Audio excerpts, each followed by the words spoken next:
The charity of the week. Jen Adams, it is lovely to be chatting to you. This is not normally where I see you. Just explain where we are.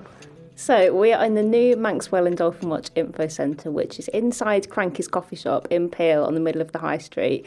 So you walk into the cafe and look to your right and there'll be a corridor leading you down to our wonderful new space. Well, to be fair, it's pretty obvious as soon as you walk in at the moment because there's a couple of friends in the coffee shop, isn't there? Yes, there are. So there's Robbie the Risso's dolphin and Perkin the porpoise, and they're life-size models. So Robbie is 3.5 metres. And it's a big chunky thing as well. And it's amazing to see just how massive these incredible animals are that we have living around the Isle of Man. Yeah, that's the thing, because of course we see them from a distance usually, but when you get to be this close, I mean, it's quite startling how big certainly the Risso's is. Yes, even Moonlight of Moonlight and Starlight fame, she's a big girl. She's probably about 3.5, possibly 4 metres from beak to tail. And you just don't realise it unless you were lucky enough to be very, very close to these incredible animals. Why did all this happen? How did this come about? It was very spontaneous. Like, it just seemed to happen for a reason. It was quite bizarre. I have been struggling to keep the old visitor centre open, and it was a big space, and it was difficult to man it. It was difficult to keep volunteers on board that would come and open up regularly, and I've got too much other things to do as well in my life than to have the shop open. So it did seem to make sense. As soon as Kim of Cranky's said she was looking for a tenant for her back room, I thought, wouldn't it be a wonderful space to be in, to have a Manxwell and Dolphin Watch little centre that is downsized, but it's got all of the important information about what you can see around the Isle of Man, where to go and see things, and what's been spotted recently. And the best thing about it is that whenever the cafe is open, we are open. So I don't have to be here manning it. People can come in and look around at the displays, pick up a leaflet, they can report a sighting. So I'm hoping that it will just work. And what with regards to, because I know you do things like workshops and everything as well, and you have space for kids when you're in the previous shop. Are you still going to do things like that? Can kids still come in and kind of, investigate and play and stuff? Yes, absolutely. We've always got colouring for the kids. We've got little puzzles and things. And because the Cranky's coffee shop is closed typically on Wednesdays, we're going to be doing Wales School Wednesdays through the kids' holidays. So we will actually be using the cafe space and the tables to push all the tables together and have the kids in to do workshops. And to get creative and make things. And we also have the cafe space to do any talks that we might want to do, adult training events and workshops and things like this. Because we're only open 10 till 3, we've got all of the rest of the day after 3 o'clock to actually utilise the space. And we've got Kim with us from Cranky's. I mean, Kim, this came because you want to sort of expand your space and invite someone from the community to make use of it.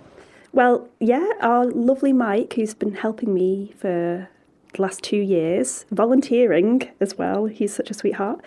He's retiring, and I kind of had to re-envisage what I'm going to do with the space. So I put it out there, and Jen contacted me, and I've known Jen since she moved here 13 years ago. Yeah. And she said she'd had a really lonely, long winter. I've got a little empty space, so yeah, it made perfect sense to do something together. And you'll now be each benefiting from each other's kind of visitors and regulars, really, won't you? Yeah, that's right. We also collab with Philby's Little Food Shack, and we've got a new venture here, Flip and Het Co, who do waffles and pancakes on a Friday and Saturday night. And it's really become a little community space where, someone will come in with an idea and I'm like, yeah, let's do it. Mm-hmm. Like, why not? It's been a few tough years on Michael Street. There's lots of empty premises. It looks dishevelled, and all I can do really is make my 4 walls lovely, and hopefully it rubs off and spreads. Well, we've been hearing from Jen, obviously, that the fact you're just essentially letting people come through whenever you're open. They can just come in and check out this space, yeah? Yeah, absolutely. There's plenty of information here if Jen's out and about. I don't know too much, but I'll help you as much as I can. And you can also sit and have a delicious coffee, so win-win. And obviously, as you said, you're not here all the time because you're out and about, aren't you? You've got a lot of work to do, Jen. Just give us a rough idea of what your days sort of usually involve at Manxwell and Dolphin. Well, if I'm not here, then I'll be going in and out of schools. I'm very busy doing school visits, going to meetings, running around the island, doing things here and there, meeting people. When the weather is good, then we really ought to drop everything to prioritise surveying. That is the most important thing, is data collection. So, for example, this Saturday, at the moment, it's looking quite calm. If it is calm, then I'm hoping to go out and do some land-based surveying, just to sit and look out to see and record what's out there. Because, if we're not looking, we're not going to see anything. But you do have an army of people who help with this as well, don't you? Yeah, we've got a really amazing supportive public sightings network. So the public sighting scheme has been running since 2006. So we're actually in our 20th year this year, Christy. Happy anniversary! Thank you. I actually need to sit down and think about how we're going to celebrate this. I mean, there should be a cake, first off. There needs to be a cake, a dolphin-shaped cake, and some kind of celebration through the year. So, yeah, let me have a think about that, and I will let you know what we're going to do. But, yeah, so the Public Sightings Network, we have maybe up to 600 sightings reported every year. And these are just from anyone, just members of the public, people who go out and are lucky enough to spot something. And if you've seen a dolphin, even if you're not really sure what species you've seen, but you get in touch with us, if you have a video, send it in. I would say probably 98% of the time we can ascertain what species it was, just depending on the size and the shape of it and the behaviour and the location and things like this. What so far do you think has been the most exciting thing that has been spotted around the island? So, is in the last 20 years? Yeah, I know, I'm putting you on the spot here. There's been humpback whale sightings, and I mean, we see some pretty impressive things around here, don't we? Yeah, we do. So we have 5 regular species. So the harbour porpoise, the bottlenose dolphin, the Risso's dolphin, the common dolphin, and the minke whale. However, like you said, we do occasionally get humpback whales and fin whales as well. And the humpbacks that we're seeing here, like, our waters are really shallow. We're talking huge 16-metre whales seen in like 20 metres of water depth. It's quite astounding, really. And we do have photos to prove it. Now, the most amazing and bizarrest thing I have ever seen was in 2023 when I saw a swordfish. We were out on our boat doing a normal cetacean survey, and we were about 5 or 6 miles off of Niarbor. Seen this thing breaching, so leaping clear of the water, and I thought it was a dolphin, and we got a bit closer and we put our binoculars on it, and my colleague Bryony, she said, it's a swordfish. And I was like, what? Of course it isn't. And we got closer and this thing breached again, and you could clearly see the bill of this fish coming out. So we nudged closer to where we thought it was, turned off all the engines. We sat there for about 20 minutes. I thought I was just dreaming, or we'd never see it again. Nobody would ever believe us. But sure enough, this incredible fish actually came up close to us, just swam towards the boat. You could see it flicking its fins and flicking its tail, and we got footage and we got photos as well, and it was 100%, it was a swordfish. Wow. And it was just circling our boat. In the end, we actually left it because we'd taken all of our footage, so we just left him to it. It was remarkable. I must tell you all that swordfishes are they're not a Manx species, they're not an Irish Sea species, and from what we could find out after that sighting, it was the only one that had ever been recorded in the Irish Sea. They're usually seen in like the northwest Atlantic and then the Mediterranean as well. But interestingly, on that same day, there was the carcass of a minke whale that was bobbing up just off Braddock Head. Now, whales die, naturally, obviously, and their body fills with gas and they rise to the surface. So there was this carcass drifting about, and there was loads of birds feeding. And there would have been lots and lots of fish feeding on the flesh that was coming off of this dead whale.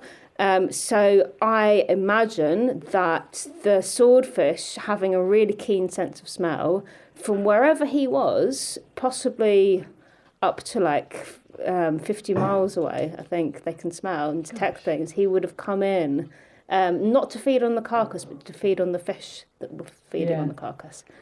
What? And you happened to be there as well to see it at that point. That's incredible, isn't it? Yeah, that was just a massive coincidence. Yeah. More of those, please. Is there anything that you've not yet seen that sometimes comes into our waters that you'd really like to see? Oh, you've put me on the spot there.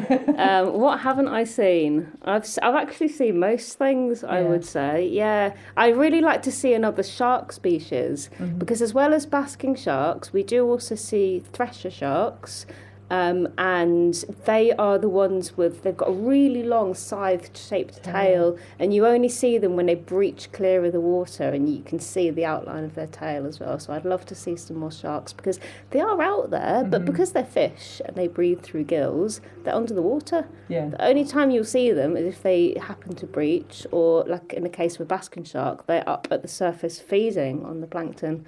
So there's so many mysteries of what's going on under the water. Yeah. But that's why people should come here, and they can experience, essentially get an idea of what they could be seeing if they're looking out from our coastlines, and they might see a little shape. And as you said, if they take a video, take some photos, you can pretty much identify what it is relatively easily, can't you? Yeah, most of the time we can tell what it is, because they all behave slightly different and they look slightly different. And we know certain species to be in certain locations at certain times of year and things like this. You can work it out. Yeah, and there's so many different ways you can report to us as well. You can do it straight to our website on the sightings form, which is the best way for us to actually get all the information. But you can also report things via Facebook, drop us a message, pick up the phone and call us, send us an email. And we do also have a Telegram sightings group. So Telegram, if people don't know, it's a little bit like WhatsApp. It's kind of like a messaging service. So if you download Telegram Messenger and then get in touch with us and say, can you please add me to your sightings feed? All I need is your phone number and I'll add you. And there's about maybe 250 people on there. And it works really well. It's a notification. So if you're in Peel and you've seen Moonlight and Starlight, you put it on the group chat, and then everybody who's got that gets a little ping. And they're like, oh, Moonlight and Starlight are in Peel, and I happen to be here. And I quite regularly run out of my house when I get the ping and go, oh, there they are. But they've been on the east of the island quite a lot this year. Yes, they have. Actually, so bottlenose dolphins, they really, really like Laxey area in the last couple of years. Now, they're predominantly a winter visitor to the island, so usually October through to March. This year, it was October through to end of January. We were seeing them quite regularly. In fact, there's a chap who he's very lucky and spends a lot of time looking outside of Laxey Bay, and he's reported bottlenose dolphins like maybe every day or every other day for a good 3 or 4 months. Wow. Yeah, and when I say pods of, like big pods, 60 or 70 in a pod. Wow. And it's not unusual to see huge groups of dolphins nowadays around the Isle of Man. Another species, the common dolphin, which they're smaller and they've got yellow on their sides. We didn't really get that many of them before 2020. We would see we'd have like 7 or 8 reports of them per year, and they'd only be in pods of 20 or 25.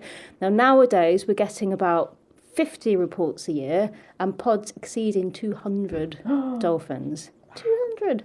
That's incredible. And in all months of the year, rather than just the summer. And is that just because, I don't know, it's feeding usually, isn't it, that brings these species? Is it because the fish is changing? What's bringing them here? Yeah, it's all to do with prey availability. So our seas now have really good herring stock. We're seeing large numbers of herring now in the Isle of Man, and not just here, but the whole of the west of Britain as well. And that has had a direct correlation to the amount of dolphins that we're seeing actually coming up through the west of Britain and up to the Isle of Man. So it's all to do with prey. So we're so lucky, and we really should honour these incredible fish that are here, and respect them.